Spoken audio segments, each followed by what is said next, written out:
po ang pinakihintay ng ating mga friends from the media. We will give you the floor for your questions para sa ating Time to Dance hosts and our Time to Dance Council.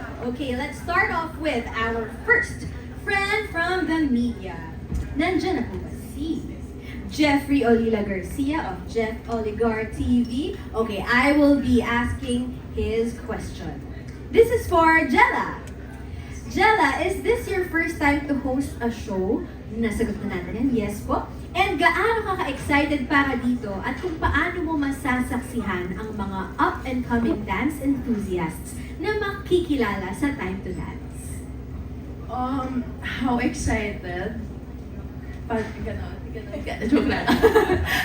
I'm this excited. Oh no, ate. I'm super excited for everyone to see, not just, I don't really, whenever like we talk about it, I don't really make it about me ate. I really don't want to front me. Ang gusto ko talaga i-front dito yung mga dancers talaga.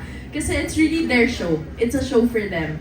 So I'm excited for people to see the lives of these dancers na makaka-relate rin sila for sure. And ang dami rin kasing parang hindi siya pilit na drama. And these are lives na we showcase them not to show the paawa effect of the contenders. It's really to inspire. It's really to, we showcase their stories for people to relate to them and for people to feel seen and heard also, especially those in the dance community. Yes. Yun talaga. Siyempre, mas yung binibigyan talaga natin ng spotlight, yung gusto nating i-promote dito ay yung mga dance contenders natin. Okay. Now, let's go to Coach Vini naman. This question is for you and also Ken. Having seen you in the past dance shows and segments, gaano naman po ka-stricto ang pagpipili ninyo ng mga next dance stars na hahangaan ng mga manonood dito sa Time to Dance? How strict will you be? Well, I think this is pretty natural to me, no? Very strict. Very strict. It's extremely strict. Kasi, of course, that's part of, in a way, as a judge, that's one thing that you can indirectly help the participants with their growth. Because you're setting standards, eh? So it sets an example also for them and for the rest of the participants, the contestants, na if they see that what you're looking for is really excellence, then it sends them a message na, okay, I have to push harder. And with that, it helps them grow. So it exponentially, parang it helps everyone kasi naiintindihan nila na sometimes you need an actual, yung nagsiset ka ng tone para maintindihan nila if I feel like na I've been doing my best already but hindi siya enough. Tough then, love. Yeah, tough love, and then it wakes up everyone eh. Say, okay, hindi pa pala to. So, ano naman yun, actually, if you keep pushing, then you'll just get better. Yes, I like that, no? Hindi siya yung stricto for the sake of being stricto. It's necessary para tumaas yung quality ng performance and we see them taking the criticism and leveling up every time. Yeah. So very coachable sila, nakikinig talaga, and they're able to adjust. Yeah, that's why it's very pleasant for us to judge also because we see that they're very open to criticisms. And of course, you acknowledge the good, the really great things that they do on stage or when you see the process. But the fact that they're very open to growth, it sends the message na they're humble enough. Kasi they made it through it. The fact na umabot sila sa ganitong proseso na out of hundreds of dancers, sila yung top 17, top 20, top 10. Kumbaga, it gives you certain pride. But they also understand na may mararating pa basta makinig ka lang. And we see the growth not just in their moves pero in their character din. Which I think is more important talaga in the long run, di ba? The character. And thank you very much for those questions. And now let's go to Glency Bonga of Showbiz Bonga. Ayan, good afternoon. Hi. Congratulations sa buong Time to Dance. Siyempre may pa-tribute na kanina pa kay Jella, di ba? So unahin na natin si Jella. Ayan, nasabi mo na kanina na nakakatuwa na yung na you're doing not just acting this time in dancing and hosting. Pero ano yung feeling mo na meron ka ng kasamang title na New Gen Dance Champ at saka as a New Gen Dance Champ, sino yung dream dance collab mo? Yan. Sige, I'll start siguro first with the title. Honestly, pag sinasabi po yun, tawag akong New Gen Dance Champ. May sense of hiya po ako kasi I kind of, I have really bad imposter syndrome. Given that I'm also a Nepo baby.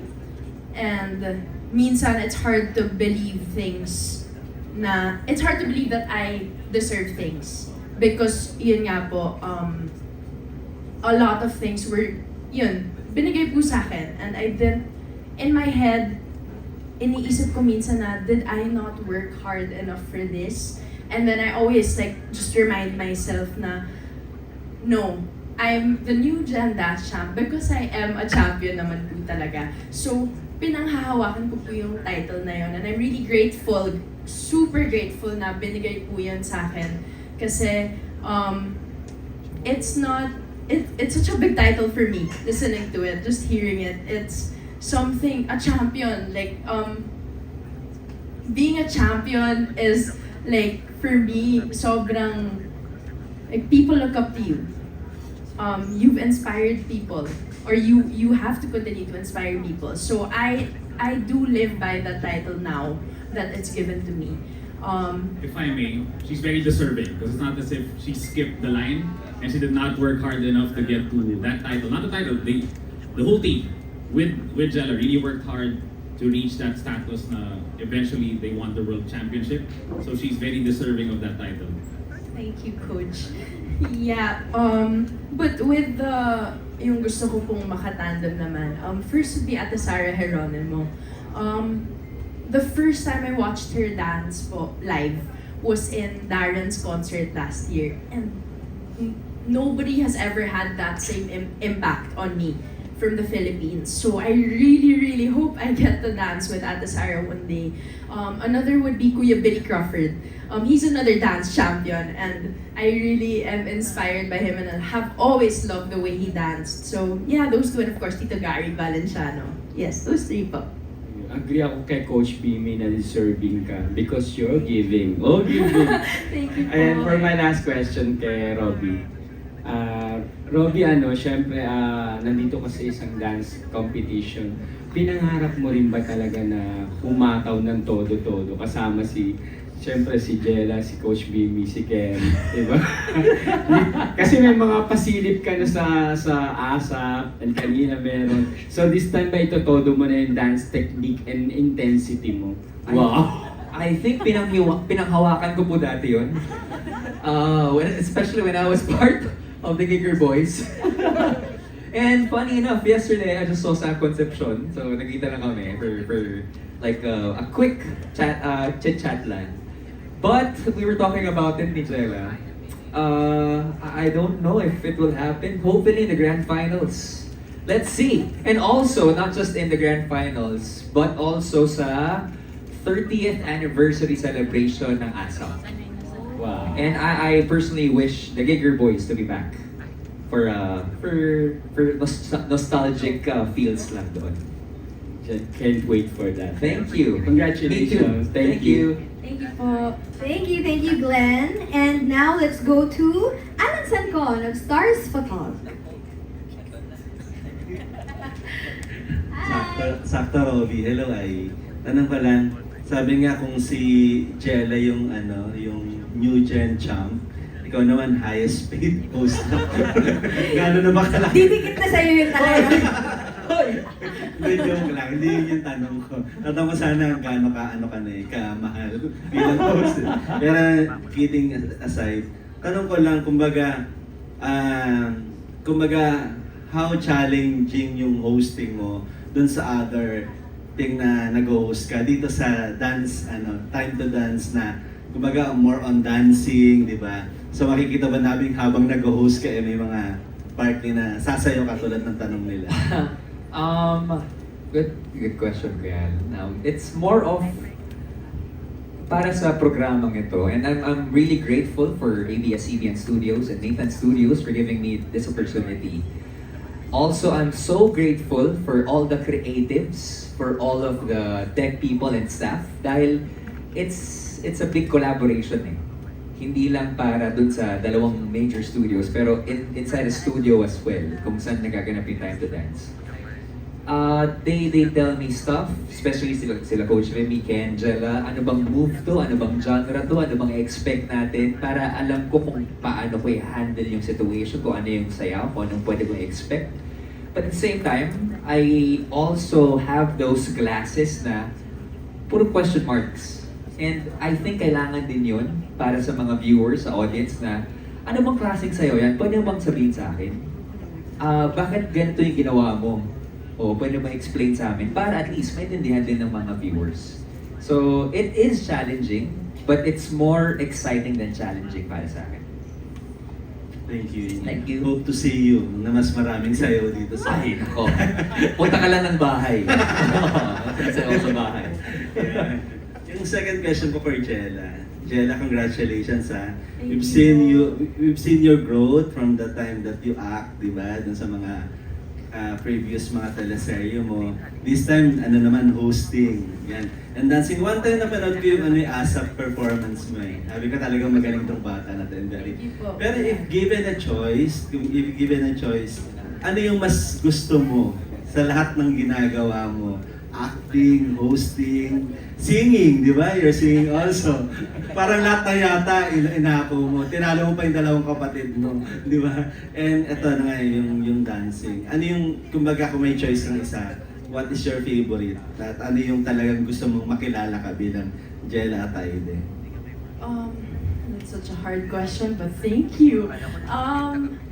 Siguro po, dancing will always be closest to my heart kasi yun po yung nagsimula sa lahat. That's the reason why I am where I am who I am. So I will always give it to dance. But then, first love ko talaga sa totoo lang is acting. So, bata pa lang po ako, nanonood ako ng mga teleserye. Laking kusina po ako, actually, with the Yayas. Halata naman po. But then, with the Yayas, sila po they would expose me to teleseries. Lumaki po ako, nagkukuha rin kaibigan ko si Santino, kaibigan ko si Agua Bendita, tapos si Mommy, nagtatago ako sa kwarto niya kasi kukunin ko yung makakapal na scripts tapos babasahin ko yung mga linya. So, yun po talaga yung pangarap ko. That really is my ultimate dream. But then, upon entering, syempre, I also want to be able to showcase this talent of mine, which is dancing. And I think that ang sarap rin po na makilala bilang isang dancer because it's something I've worked hard for years. But bilang artista, it's something I want to continue to work on pa po. And I know that there's so many things I have to improve on when it comes to acting. And I really want more work in terms of acting, if I'm being honest. Kasi sobrang miss ko na po Marte since senior high and high street. And yun po, it's just, wala po akong masabing favorite, but if you really ask me, gusto ko na pong umarte because I know that dance is my foundation. I know that it's something I can always go back to naman po and can still do while acting. Yes, yun po. Thank you. Looking forward for more acting projects. I hope so. Congratulations everyone. Thank you. Thank you. Thanks, Kuya Alan. Now let's go to Nika Sabio of